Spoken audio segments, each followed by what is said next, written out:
Paano po ang dual video sa Infinix Hot 60 Pro Plus? Okay, so ang tinatanong niya is yung dual video mode dito sa camera ng ating Infinix Hot 60 Pro Plus. Kung di mo pa alam yan, sige ituro ko sa'yo. So madali lang po yan, punta lang tayo sa camera. And then dito sa camera, click mo tong sa gilid na to for more settings. And then dito makikita mo yung dual video. So click mo lang yung dual video.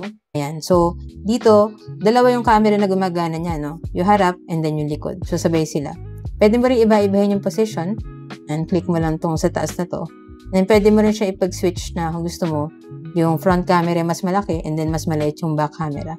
So, depende sa preference mo. Ayan. Pwede mo rin i-flip. Kung nasa baba yung gusto mo, nasa baba yung selfie camera. Pagka gusto mo siya i-record, click mo lang tong pula na to. Ayan. Makikita mo dito, may runtime na nagre-record na siya. And pag gusto mo na siyang i-stop, click mo lang ulit.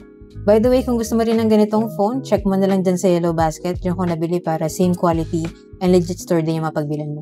Yan. So yun lang, sana nakatulong tong video, and if you have any other questions about this phone, just let me know in the comments and follow for more tech content.